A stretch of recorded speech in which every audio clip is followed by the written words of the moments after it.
Rồi đi đây quay rồi.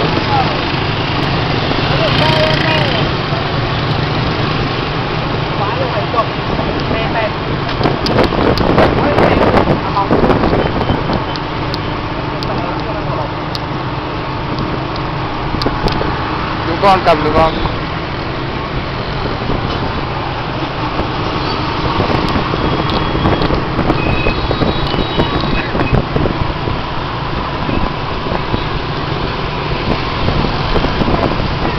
Trước cổng có hoa chỗ nào nhỉ?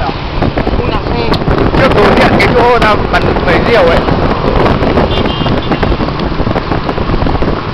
Đúng cái nút thở đi vào.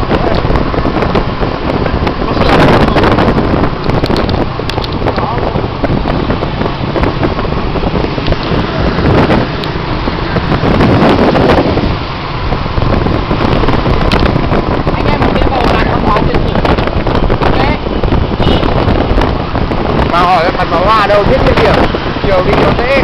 Anh vào đây đi, mà tao hỏi cho anh em vào mà buồn ngủ bảo anh không rõ nhá. Có hai đường đi nhờ? Cái gì Duy Hưng cái đéo ấy? Trần Duy Hưng. Trần Duy Hưng đúng rồi, đường Trần Duy Hưng. Láo Hòa Lạc này đường đại lộ Thăng Long đúng không? Hình như đường này đại lộ Thăng Long rồi phải.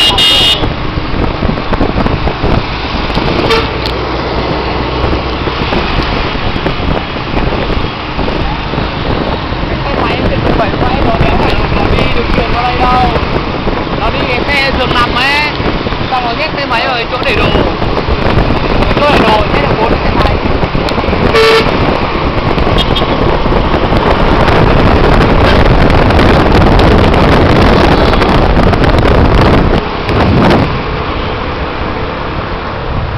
Hà Nội quê của tôi ấy. Đây, giới thiệu quý vị các bạn, đây chính là làng văn hóa, chụp ảnh em ơi. Đâu là văn hóa? Đây, làng văn hóa này. Đây là làng văn hóa.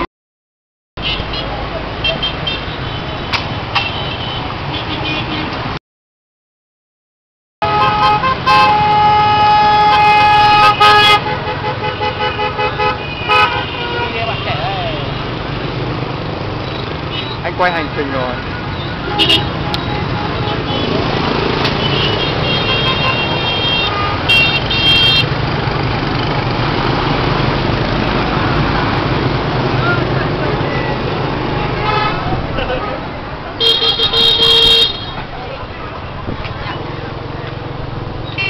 Bây giờ mấy giờ nhỉ?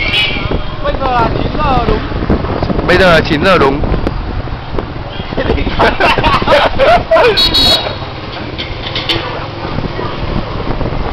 Hồ Gươm full rồi, phải lên Mỹ Đình để chờ bắn pháo hoa.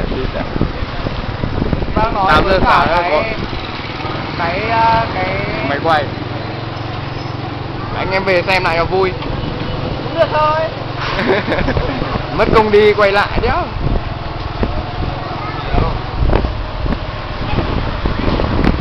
Em biết bao xe ở chỗ nào cơ? Hả? Em biết bao xe ở nào?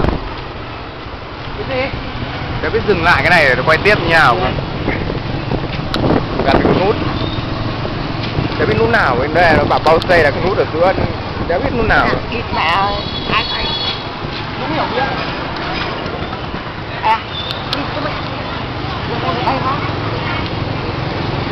À, nó đâu đây à? Mày để im một lúc thì nó bị tê rồi. Đây. Đang bóp vào đâu? Nó không bị vãi rồi. Đây rồi. Tụi xe đi thôi à?